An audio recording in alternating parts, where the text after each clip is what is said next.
everyone, and welcome back to Mariana Mas Books. My name is Mariana, and as you can see, I have cut my hair and I am very happy about it. But that's not what we are here for today.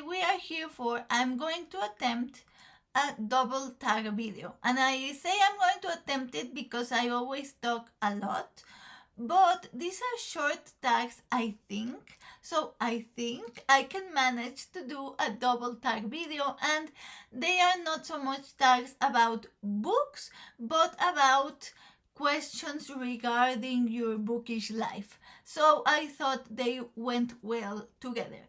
So in order to achieve a double tag video, I'm going to stop the intro and just start with the questions. The first tag I want to do is a Tell Me the Truth tag, which is a tag created by Shannon at Shannon's channel, and I was tagged to do this by Susan at Road Reads. Thank you so much, Susan, for the tag, and thank you for your kind words. I'm so glad you tagged me in this tag because I love the questions and I was planning on filming it, and this way I am legitimately filming it because I was tagged. So question number 1 is, do your friends, family, or coworkers know about your booktube channel? If so, do they watch? No, they do not. This is because 2 things. 1, my day job, my job in my life outside booktube is related to the internet. I have a blog and I teach and I do speaking engagements and I do videos. So I have social media accounts and I have a channel and I have a Patreon and I have all of those things in Spanish with another topic completely that is not books, and my efforts to gain subscribers, followers, etc. are geared towards that because that is my income. So then that leads me to reason number 2, which is this is my hobby outside of my real life. This is my happy place. This is my place away from real life. In practical terms, I don't want to divide subscriber count between my income and my hobby. So I don't put any efforts into gaining followers. I just upload videos and comment on people's videos, and I have gained subscribers and friends, and I don't want tons of followers. I just want a hobby and a happy place. And the reason I say this is my happy place is because you know that I have an illness and sometimes my life is pretty hard and I escape towards books, and this space is kind of part of that escape. I don't want people I don't want friends who know that I recently have surgery watch one of my booktube videos and comment, "Oh, I'm glad you're doing fine. You look good. You look well after your surgery." I don't want surgery talk in my booktube comments. My booktube comments are for books. The thing when you have an illness is that even if you are not talking about anything related to the illness, someone will always comment how good you look and how glad they are that you're doing well.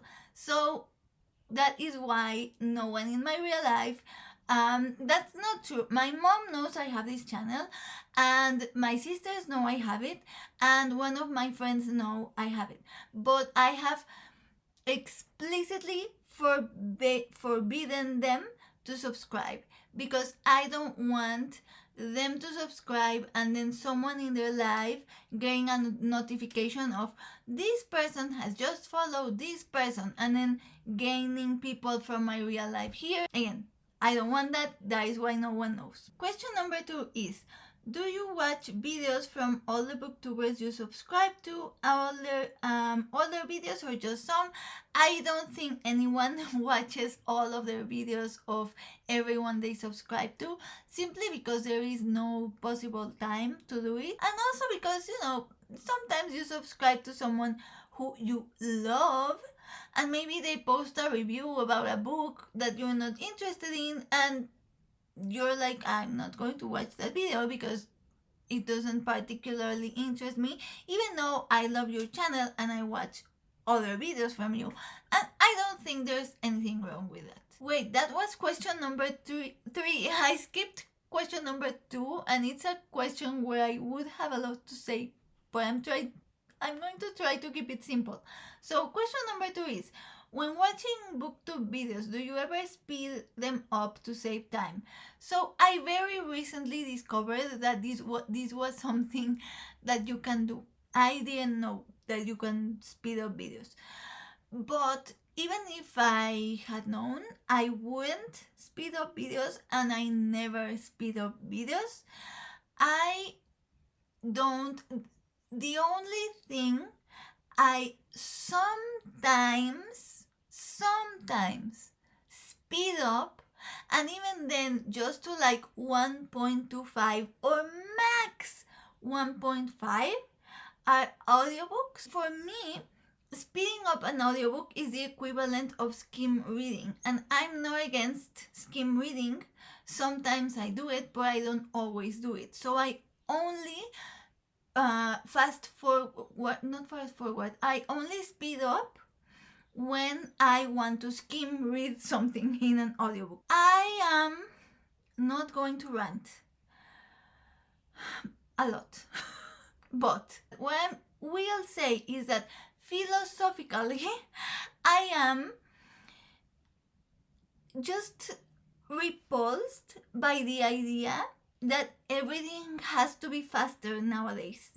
We don't have the capacity to, like, why do we need to speed up things? Why does everything have to be quicker? Everything has to be faster. I need to finish this book quicker. I need to finish more books. I need to finish this video quicker. I'm going to leave it at that, because I swear this is a topic I can just rant about for hours, because why does life need to be so fast? When did our lives become so busy that we are incapable of going through something? Someone speaks slow and oh my god, I'm dying because I cannot take people speaking slow. This is future me with a clarification. First, I have seen many videos where people mention that they do speed up videos, mostly because of timing, which is something that I've spoken about. Like, we don't have time to watch every video. So yeah, so I just wanted to clarify that I have nothing against people who speed up things. My problem is not with the people who speed up things. My problem is more with the way the world works. You know, today's obsession with productivity and these kinds of things, and the way capitalism demands us to go faster.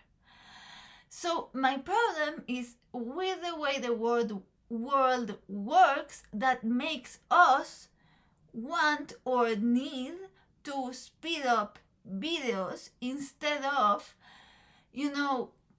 saying, okay, I'm going to devote my attention to this one video that I want to watch. I understand that this is way too extreme for just talking about, Mariana, relax, chill, I'm just speeding up a booktube video so I can watch my friends.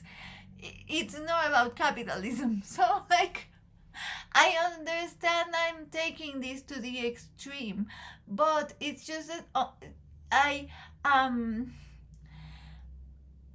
question things. And then the other thing is also so if you're watching, let's say, a movie, I'm going to say a Meryl Streep movie just because Meryl Streep is a well-recognized actress. But you can insert your favorite actor or actress here. So if you're watching a Meryl Streep movie, why would you want to watch the movie on a 1.5 to x speed? If you sped up a Meryl Streep movie, you would still understand the movie. You would still understand the plot and what happens. You'd still understand the story, but you would miss the performance, right?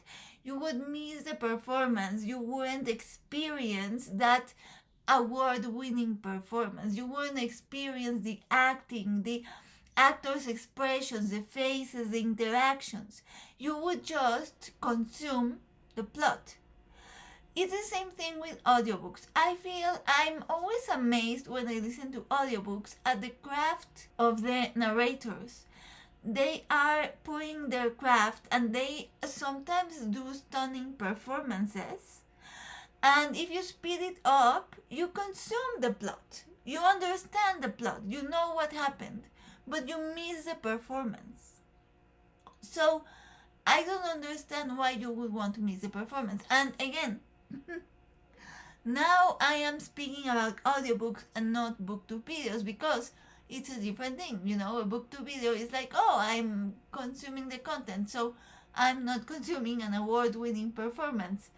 So I'm just going to stop talking, I guess, because stop talking, Mariana. Just next question.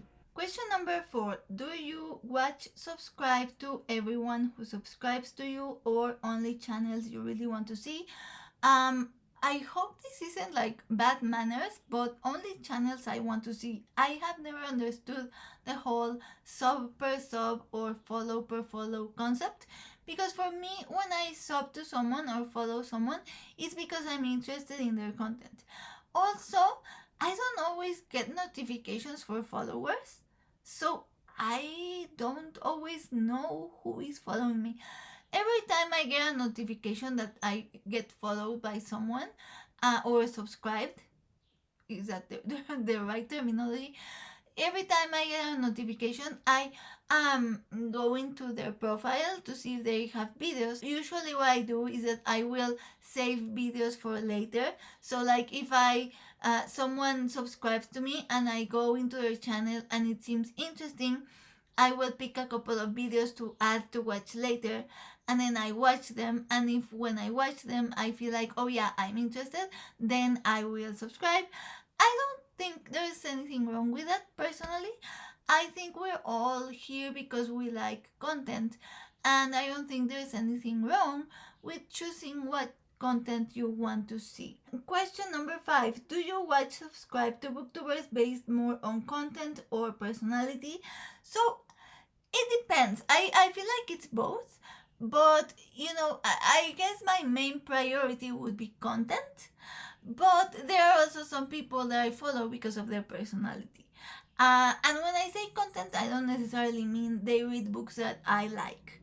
I just think they create interesting content. I like the way they talk about books, whether I like the books they talk about or not.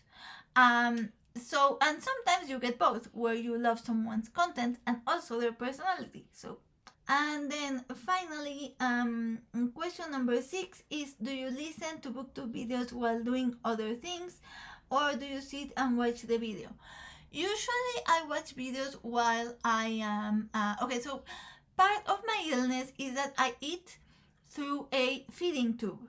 So I have my feeding tube and I hold a syringe that I use as a funnel for the food. So I have the syringe and there's the feeding tube, and I have a bottle of food, liquid food, and I pour it into the syringe that works as a funnel, and then it goes to the feeding tube. And I have different hours than people. My feeding it sounds awful, but my feeding schedules are not the same as everyone's meal times. So when my family is sitting down for their meal, I sit down with them, but it's not my personal meal time. So when I sit down to the food thing, I either watch videos or I read on my Kindle. Usually I will watch videos in the morning while I have my first food session, and then the rest of the day when I have my food session I read in my Kindle.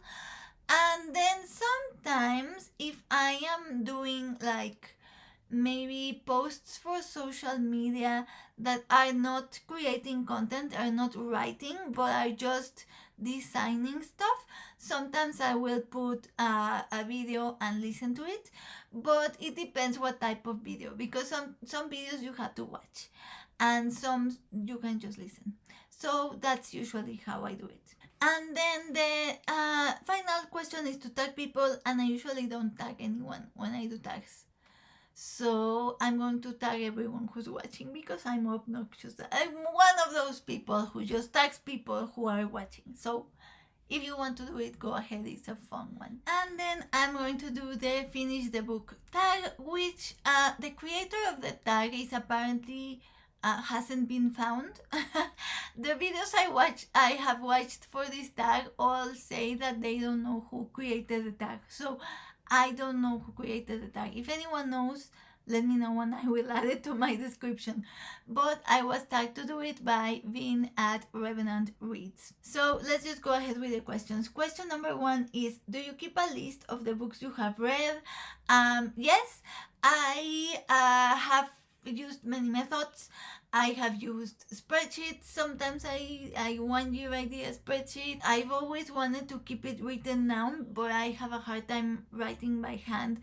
So even though I love paper, sometimes it's not sustainable for me to keep a journal. Last year I tried using the Storygraph, but this year I went back to Goodreads. So this year I'm using Goodreads, and also I am writing in my planner the books I finish. But again, I don't know if I'm going to be able to keep with it all year because I struggle by writing by hand. But at the moment I have been writing it in my planner. I still have to finish the list because I started and I got really tired. But my goal is to have the complete list in my planner for this year. Question number 2 is, what stats do you record? So I am not good at keeping track of stats. I love watching stats videos and I love people who keep stats, and I wish I could be one of those people. I am going to blame it on the fact that I'm Sagittarius. So I have a project idea. I get very excited. I develop my spreadsheet. One time I developed a whole super detailed spreadsheet where I had title, author, translator, format, stars, when I started, when I finished, page count, a bunch of stats. And so I get excited, I start with it, and then I don't finish. I have a completion problem. And again, I'm going to blame it on the fact that I'm a Sagittarius, and we are going to leave it at that. Question number 3 is, do you give star ratings? Yes, I do. Sometimes I don't, because I feel weird because I don't know how to rate. So for instance, I just read a children's picture book called This Is a Dog Book, and I loved it and it's adorable, but I don't know how to star rate a picture book, so I left it without rating. Or I finished in January, I read when Gracie Meets the Grump by Mariana Zapata, who is an author I usually love, and I didn't love that book, but I also liked the second part more than the first part. So the first part was kind of like 1.5, 2 stars, but then the last part was maybe up to I don't know, 4. I don't know, I was very confused, so I didn't rate it. I think I didn't rate it. Question number 4 is, do you review your books? Not all of them. Some I do.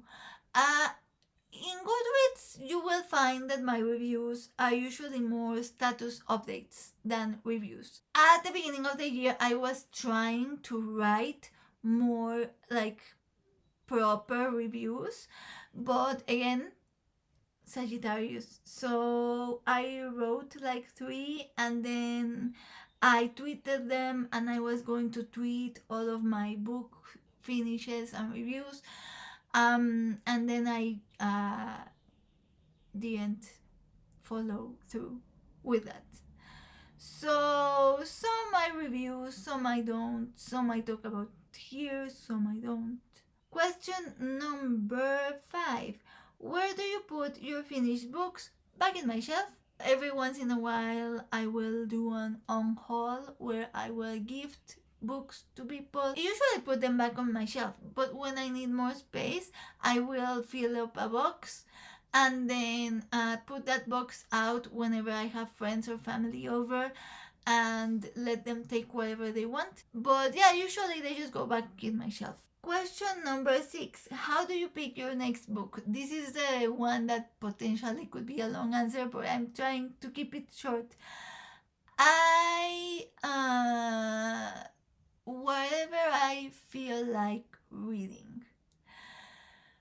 I guess that would be the most accurate answer. I do TBRs because I have fun doing TBRs, but I don't always follow my TBRs. I find funny the debate between mood readers and TBR readers. If you watch the channel Teacup the Storyteller, in her video she talks about how even TBR readers are mood readers because what do you put in your TBR? Well, the book you want to read. You don't like, even if you're like, no, but it's because I'm participating in this project and I have to read this book for this project. So it's not that I'm in the mood, it's that I have to read it. Well, yeah, but you're still choosing to participate in that particular project. No one is putting a gun to your head to participate in that project. So even if you're not like in the mood for the book, it's still in the like thing, you're doing it because you want to, so it's kind of like a mood thing. So in my particular case, I just get, I guess, yeah, whatever I feel like reading, I will read.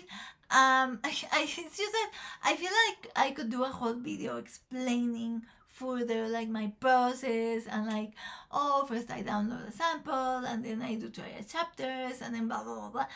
But I don't want this to be super long, so I'm going to leave it at that because ultimately I think it is, in the end, after my whole process or whatever, I choose whatever I feel like reading. Question number 7 is, do you have any rituals when you have finished the book? I mark it as read in Goodreads. Well, I mean, it's not a ritual, but if I super love the book, I will proceed to talk to everyone I know about it until they are tired of me. And then I will talk about it here until you guys are tired of me. So it's not a ritual, but that's what I do. And then, again, final question, who do you tag? I tag anyone who's watching this who wants to do the tag. So that was my double tag video. I think it was successful. It was fun. Both of these tags are fun. I wanted to do both of them, so I'm glad I was tagged for both of them. So, if you find them fun, go ahead and do them because they are. I will leave it at that. I will see you in another bookish video soon, we hope. And in the meantime, I wish you happy reading.